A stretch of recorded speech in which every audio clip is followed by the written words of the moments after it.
इस वक्त हमारे साथ सीनियर सहाफ़ी और तज्ज़ियाकार हामिद मीर साहब मौजूद, आज़ेब खानज़ादा साहब मौजूद है। आप दोनों का बहुत बहुत शुक्रिया ज्वाइन करने के लिए। हामिद मीर साहब, बहुत ही धमाका खेज दिन, बड़ी बड़ी खबरें, इमरान खान नाअहल हो गए, सज़ा हो गई 3 साल की, उनको अब जेल में भी मुंतकिल कर दिया गया है। और दूसरी तरफ आज ये फैसला CCI का कि नई मरदमशुमारी पर इलेक्शन होंगे, यानी कि इलेक्शन तो अब मुलतवी हुए ही हुए। कैसा देखते हैं आप इसको? शुक्रिया शहजाद इकबाल साहब। मेरे लिए तो कोई भी खबर धमाका खेज नहीं है। ये सब खबरें जो हैं कम अज़ कम मेरे लिए और बहुत से पाकिस्तानियों के लिए, करोड़ों पाकिस्तानियों के लिए एक्सपेक्टेड थी। सबको पता था कि ये जो जज साहब हैं हुमायूं दिलावर साहब, ये इमरान खान साहब को कन्विक्ट करेंगे। और इसका अंदाज़ा उस वक्त हो गया था जब ये तोशाखाना केस की हेयरिंग कर रहे थे। एक जज जफर इकबाल साहब, उनको अप्रैल के तीसरे महीने में तीसरे हफ्ते में उनको चेंज किया गया। तो जब जफर इकबाल साहब को चेंज किया गया और हुमायूं दिलावर साहब को लाया गया, और फिर जब हुमायूं दिलावर साहब के बारे में PTI के जो वकला थे उन्होंने इनके ऊपर कुछ इल्ज़ामात लगाए कि ये पे चेयरमैन तहरीक इंसाफ के खिलाफ पोस्टें वगैरह करते रहे हैं, जिसकी कि उन्होंने तरदीद की। तो ये वाज़ेह हो गया था कि ये क्या देंगे, इनका वर्डिक्ट क्या होगा। और इसी तरह जो मुर्दमशुमारी के हवाले से हम पिछले तकरीबन 1 साल से कह रहे हैं कि मुर्दमशुमारी की बुनियाद पे इंतखाबात को मुलतवी किया जाएगा। और ख़ास तौर पे जनवरी में जब पंजाब और खैबर पख्तूनख्वा की हुकूमतें जो हैं वो डिसॉल्व हुई थी और कहा गया कि जी 90 दिन के अंदर इलेक्शन होगा, और सुप्रीम कोर्ट का ऑर्डर भी था, तो उस वक्त भी हमें पता था कि ये 90 दिन के अंदर इलेक्शन नहीं होगा। और अभी भी हमें पता था कि ये अगस्त में जब असम्बली डिसॉल्व होगी तो 90 दिन के अंदर इलेक्शन नहीं होगा। तो ये जो आज कौमी मुश्तरका मफादात की कौंसिल ने जो भी फैसला किया है, इस फैसले का ऑलरेडी पाकिस्तान के बहुत से लोगों को अंदाजा था, इसका पता था।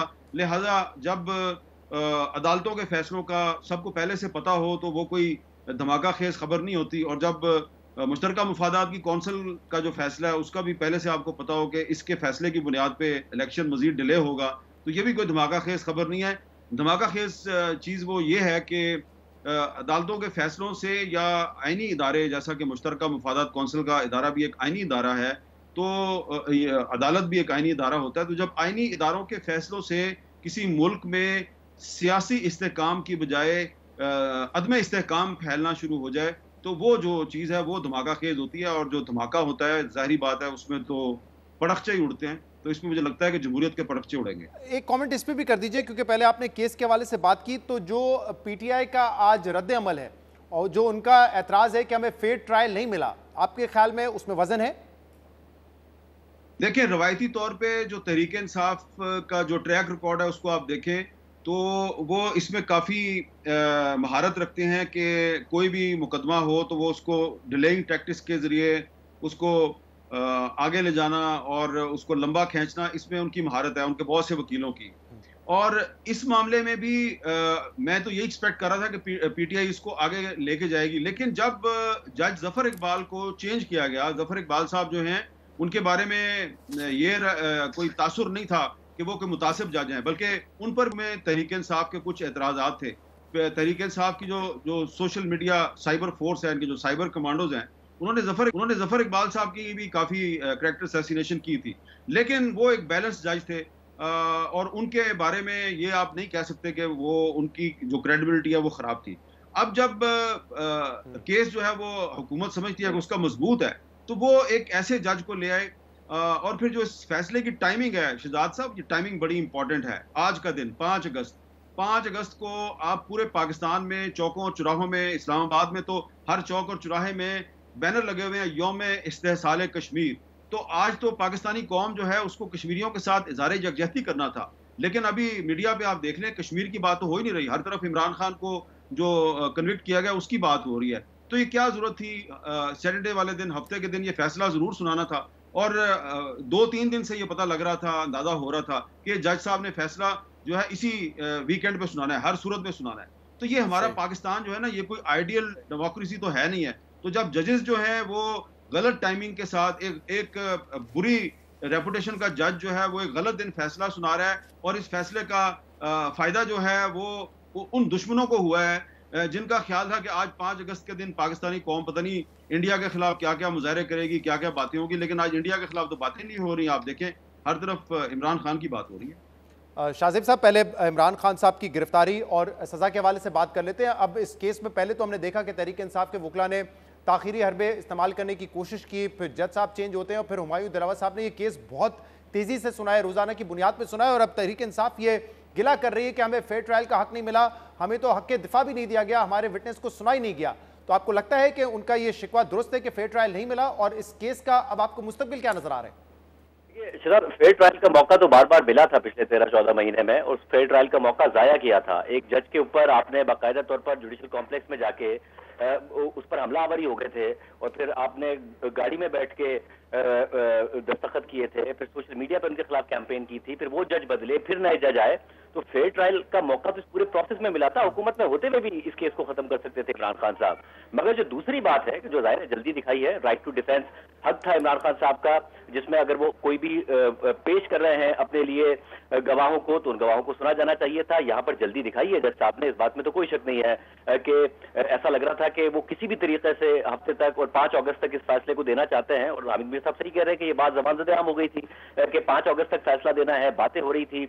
मैं एजाज सैयद साहब का व्लॉग सुन रहा था, उन्होंने भी उसमें कहा था टॉक शॉक में कि जी ऐसा लगता है कि 5 अगस्त तक फैसला आ जाएगा। तो यहाँ पर ऐसी चीजें छोड़ी गई हैं जज साहब की तरफ से जिसमें एक जल्दी नजर आती है और एक सवाल करने का मौका मिल रहा है तहरीक इंसाफ को। दूसरी बात यह है कि मैं देख रहा हूँ कि बहुत ज्यादा ज़ाहिर बात की जा रही है कि वज़ीर आज़म के साथ ये होता रहा है, जो कि वाकई पाकिस्तान की अनफॉर्चुनेट हिस्ट्री है। मगर इमरान खान साहब का फिर भी कम से कम यह किस्मत बेहतर है कि यूसुफ गिलानी साहब को तो सुप्रीम कोर्ट ने डिस्क्वालीफाई कर दिया था, उनके पास तो अपील का राइट भी मौजूद नहीं था। नवाज शरीफ साहब को बेटे से तनख्वाह न लेने पर सुप्रीम कोर्ट ने डिस्क्वालीफाई कर दिया, उनके पास भी अपील का राइट नहीं था। इमरान खान साहब को तो नीचे ट्रायल कोर्ट ने डिस्क्वालीफाई किया है, और इस ट्रायल के दौरान भी बार बार उनको पार्शियल रिलीफ कभी हाई कोर्ट से कभी सुप्रीम कोर्ट से मिला है, और उनके पास अभी भी राइट टू अपील है। अगर उनके साथ ज्यादतियां हुई हैं तो उस ज्यादती को वो उठा सकते हैं हाई कोर्ट में जाके और उसके बाद सुप्रीम कोर्ट में जाके। नवाज शरीफ और यूसुफ गिलानी के पास तो ये ऑप्शन भी नहीं था, क्योंकि सुप्रीम कोर्ट ने ही डिस्क्वालीफाई कर दिया था, और सुप्रीम कोर्ट बाकायदा तौर पर नवाज शरीफ के केस में एक मॉनिटरिंग जज लगा के लोअर कोर्ट को कहती थी कि जल्दी फैसला करना है। यहाँ तो सूरत हाल अलग नजर आती है। एक और अहम बात है जिसमें थोड़ा सा टाइम चाहूंगा। हामिद मीर साहब ने आज दिन में बड़ी अहम बात की थी, और वो बहुत अहम है कि इस मुल्क में कभी डिक्टेटर्स के खिलाफ तो कुछ नहीं साबित होता, जो मुल्क के मुंतखब वज़ीर आज़म हैं उनके खिलाफ सब साबित होता रहता है। ये बिल्कुल ठीक कह रहे हैं हामिद मीर साहब, ये हमारे मुल्क का अलमिया है कि डिक्टेटर्स के खिलाफ कुछ नहीं होता। मगर इसमें भी अहम बात यह है कि 2013-14 में एक हुकूमत आई, उसने एक डिक्टेटर को सजा देने की कोशिश की, तो एक शख्स था जो सड़कों पर आ गया और धरना देने का उसने ऐलान कर दिया और उस हुकूमत को कमजोर कर दिया, वो इमरान खान साहब थे। फिर वो शख्स हुकूमत में आता है और एक अदालत और जज वकार सेठ साहब फैसला देते हैं जनरल मुशर्रफ के खिलाफ, मगर वो शख्स वजीर आजम होते हुए अपनी काबीना की प्रेस कॉन्फ्रेंस कराता है और उस जज को पागल कहता है। उसके बाद अपील में जाके उस फैसले को रिवर्स कराता है। तो जर्नलों के खिलाफ अगर फैसला कोई आया था, उसकी राह में रुकावट खुद इमरान खान साहब बने थे। इसके अलावा एक जर्नल थे आसिम सलीम बाजवा साहब, उनके खिलाफ करप्शन का मामला आता है कि जी उनके बड़े असासे हैं, उनको जब मीडिया पर मामला उठता है तो कौन डिफेंस में आता है? इमरान खान साहब आते हैं, कहते हैं कि नहीं जी कोई तहकीकात नहीं होगी, मैं खुद सेटिस्फाई हो गया हूं। तो इमरान खान साहब रुकावट बने।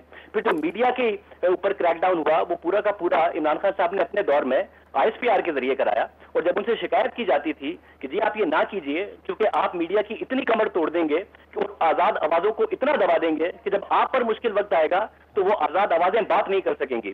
तो एक वाकया हुआ जिसमें एक वजीर साहब थे जो आजकल तो PTI छोड़ चुके हैं मगर ट्वीट करते नजर आते हैं, और एक रूपोश हैं, वो वहां मौजूद थे, और एक मुलाकात हुई इमरान खान साहब के अपने वजीर के घर, जिसमें इंतजामिया के कुछ लोगों ने, जिसमें जियो की इंतजामिया भी मौजूद थी, ये शिकायत की कि आप ये ना कीजिए कि आप छोटी छोटी बातों पे कि अगर मईशत के ऊपर कुछ हो रहा है चैनल बंद करा देते हैं और ISPR से कॉलें कराते हैं, ये ना कीजिए।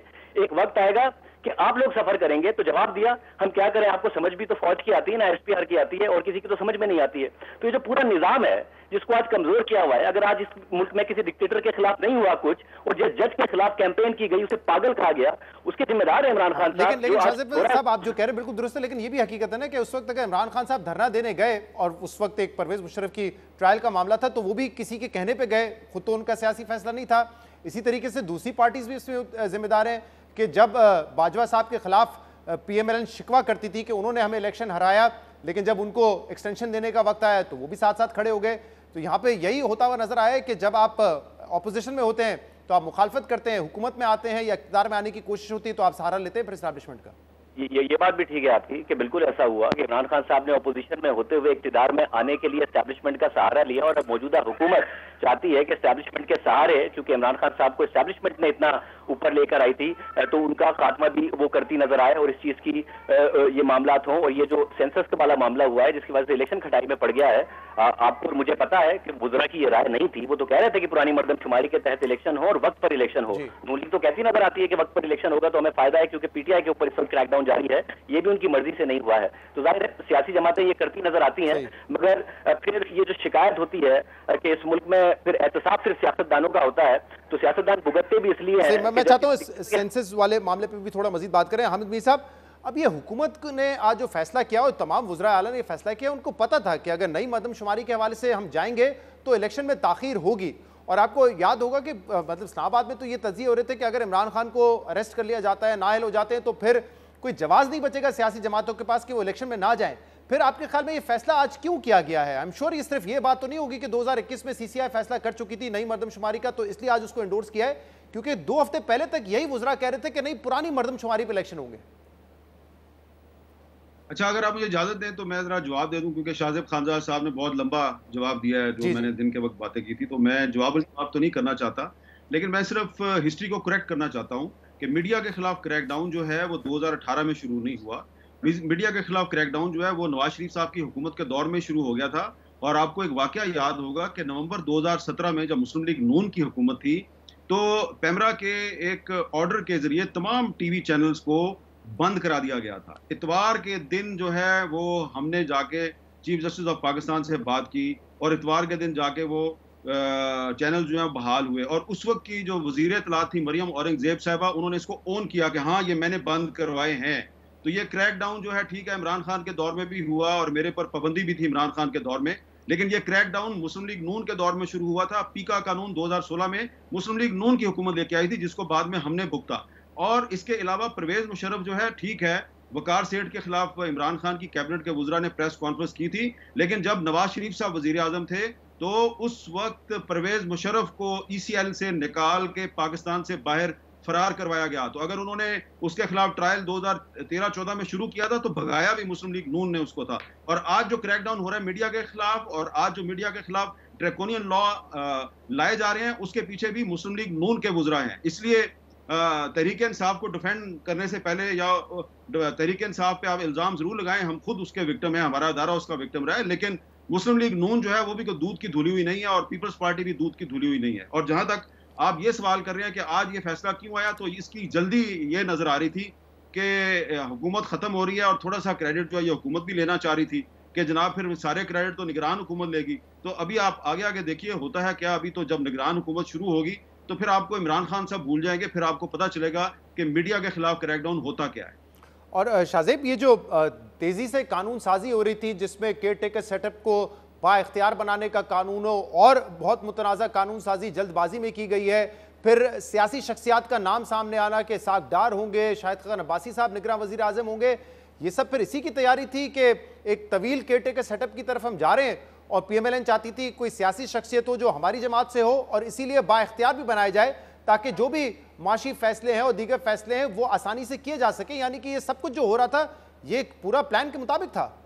या तो प्लान था, अगर प्लान था तो इसका मतलब है कि वुज़रा गलत बयानी करते नजर आते थे जब वो ये कहते थे कि नहीं जी पुरानी मरदमशुमारी के तहत और वक्त पर इलेक्शन होंगे, या फिर इस वक्त एक डिक्टेशन है और डिक्टेशन इस किस्म का है कि जिसके आगे सरेंडर किया है शहबाज शरीफ साहब ने और पूरी की पूरी नून लीग ने और पाकिस्तान पीपल्स पार्टी ने, और जिसके नतीजे में ये सारा का सारा काम हुआ है जो कि होता नजर आ रहा है। मगर जो भी होता नजर आ रहा है उसके तहत अगर नून लीग को लग रहा है, पीपल्स पार्टी को लग रहा है कि अल्टीमेट बेनिफिशरी वो होंगे, तो अल्टीमेट बेनिफिशरी तो उसी सूरत में होते जब वक्त पर इंतखाबात होते, ना कि अगर वक्त पर इंतखाबात नहीं होंगे तो 3 महीने 6 महीने कब बन जाएंगे, 6 महीने 9 महीने कब बन जाएंगे, वो सवाल अपनी जगह पर रहेगा। जाहिर एक रुकावट ये जरूर रहेगी कि जस्टिस फाइज ईसा जैसे चीफ जस्टिस हैं, फिर दीगर जजेस मौजूद हैं जो कि आइन और कानून की और बाय द बुक चलने की बात करते हैं, तो उनके होते हुए ये सारा का सारा कैसे होगा। और जो मैं पिछला जवाब दे रहा था उसमें ये भी फिर ऐड कर दूं कि एक ही जज था जिसने फैसला दिया था एस्टैब्लिशमेंट के खिलाफ और उस जज के खिलाफ भी रेफरेंस फाइल किया था इमरान खान साहब ने। तो अगर मुल्क में आज सिस्टम कमजोर है तो मौजूदा सेटअप बिल्कुल जिम्मेदार है। मीडिया की आजादी किसी को बुरी नहीं लगती है, मगर आज अगर मीडिया इतना ज्यादा कमजोर हुआ है और जमहूरियत इतनी ज्यादा कमजोर हुई है, तो जहां जहां मौका था पिछले 8-10 साल में, इमरान खान साहब का उसमें बहुत बड़ा किरदार है। आज जाहिर है वो जेल में है, अपना दिफा नहीं कर सकते हैं, मगर ये जो केस है मेरा ख्याल है उन्हें मौका मिलेगा। ये जितनी जल्दी जज हुमायूं दिलावर साहब ने दिखाई है, और तो उसमें जो वीकनेसेस होंगी उन्हें फायदा होगा जब वो अपील में जाएंगे, क्योंकि उनके पास 2 अपीलों का मौका मौजूद है। जो 2 बाकी वज़रा आज़म थे, नवाज शरीफ और यूसुफ गिलानी, उनके पास तो अपीलें नहीं थी क्योंकि सुप्रीम कोर्ट ने खुद कराया था सब। सही। तो हामिद भी साहब, अब ये इलेक्शन आज आजम नजीर ताज साहब ने कहा 2-2.5-3 महीने डिले होते नजर आ रहे हैं अगर जल्दी काम कर लिया इलेक्शन कमीशन ऑफ पाकिस्तान ने, क्योंकि आउटर लिमिट उनकी 120 दिन की है। तो आपको लग रहा है फरवरी मार्च में अब इलेक्शन हो जाएंगे, या फिर अगर टाइम पे नहीं होने, 90 दिन में नहीं होने, तो 6 महीने क्या 9 महीने कर लें या 12 महीने कर लें? देखिए, मैं तो कुछ ऐसे पॉलिटिकल स्टेक होल्डर्स को जानता हूं जो कि इस वक्त जो पाकिस्तान में जो सियासी डिवाइड है, तो उसमें वो इमरान खान के खिलाफ जो सफ़बंदी है उसमें उनका शुमार होता है। वो लोग तो चाहते हैं, खुद मेरी उनसे बात हुई है, वो लोग तो चाहते हैं जी इलेक्शन कम से कम 1 साल 1.5 साल के लिए आगे चला जाए, लेकिन मुस्लिम लीग नून और पीपल्स पार्टी उनसे इत्तेफाक नहीं करती। अब मसला यह है कि वो लोग जो हैं वो जो पाकिस्तान में जो ताकत का असल मंबा है वो उसके बहुत करीब है, लेकिन हमें बताया जा रहा है कि एक बहुत ही टेक्निकल इशू है कि किसी भी सूरत में जो इलेक्शन है उसको मार्च 2024 से आगे इसलिए नहीं ले जाया जा सकता कि मार्च 2024 में जो सेनेट है उसकी आधी सीटों की मुद्दत खत्म हो जाएगी, आधा सेनेट खाली हो जाएगा, और मौजूदा जो चेयरमैन सेनेट हैं इनकी भी मुद्दत खाली हो जाएगी, इनकी भी मुद्दत खत्म हो जाएगी, इनकी भी सीट खाली हो जाएगी। तो ये जो सितंबर है इसमें तकरीबन चंद हफ्ते बाकी हैं, और सितंबर में सदर आरिफ अलवी साहब जो हैं उनकी भी मुद्दत खत्म हो जाएगी, और फिर चीफ जस्टिस ऑफ पाकिस्तान की मुद्दत भी खत्म होने वाली है। तो काजी फायज ईसा साहब आ तो जाएंगे, लेकिन अगर आपने इलेक्शन को डिले कर दिया तो सदर भी जो है वो भी एक कायम मुकाम सदर के तौर पे चलेगा, और अगर उसकी मुद्दत खत्म भी करनी है आपने, तो जो उसकी जगह जो सदर है वो कौन आएगा, क्योंकि आमतौर पे चेयरमैन सेनेट होता है, तो चेयरमैन सेनेट की सीट भी खाली हो जाएगी, इवन डिप्टी चेयरमैन सेनेट की सीट भी खाली हो जाएगी।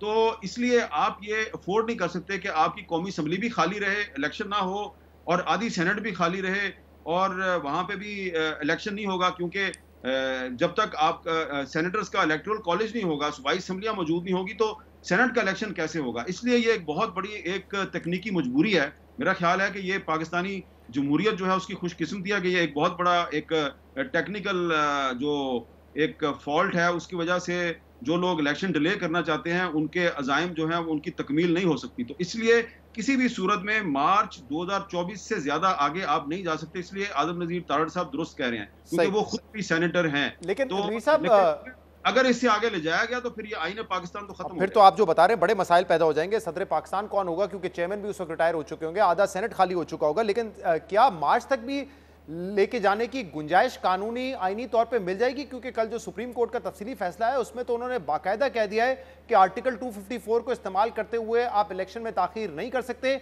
इलेक्शन कमीशन ऑफ पाकिस्तान 90 दिन से तजावुज नहीं कर सकता, क्योंकि आइन में ये डेडलाइन है कि इससे आगे नहीं जा सकते इंतखाबात। तो क्या जो नवंबर से भी आगे ले जाने की बात हो रही है उसकी कोई लीगल, कोई कॉन्स्टिट्यूशनली एक्सक्यूज मिलेगा या नहीं मिलेगा हुकूमत को? Absolutely not. आइन के मुताबिक आप ज्यादा से ज्यादा 90 दिन जो है, यानी कि अगर असम्बली की मुद्दत खत्म होगी तो फिर 60 दिन, और अगर आपने असम्बली की मुद्दत खत्म होने से पहले डिसॉल्व किया तो फिर 90 दिन में आपने इलेक्शन करवाना है। आइन पाकिस्तान के मुताबिक आप नवंबर के पहले हफ्ते से आगे जा ही नहीं सकते, और अगर आप जबरदस्ती ले जा रहे हैं मुर्दमशुमारी को बुनियाद बनाकर, तो उसकी वजह यह है कि पहले 2 सूबों की असम्बलियां जो हैं वो डिसॉल्व हुई और उसमें भी 90 दिन में इलेक्शन करवाना था, आपने नहीं करवाया। तो वो अब उसी रवायत को आप आगे बढ़ा रहे हैं, लेकिन ये मेरे ख्याल से ये अनकॉन्स्टिट्यूशनल है। नवंबर से आगे इलेक्शन को ले जाना मुकम्मल तौर पे गैर आईनी काम है। लेकिन क्योंकि यहाँ पे अदालतें जो हैं उनकी चल नहीं रही इस वक्त, क्योंकि जज साहिबान जो हैं वो मुतनाज़ा हैं, उनके अंदर ग्रोहबंदी है, उनकी जो आपस के इख्तलाफात हैं उसका फ़ायदा उठाया उन लोगों ने, जो कि यहाँ पाकिस्तान को हमेशा से आइन का तमाशा बना रहे हैं।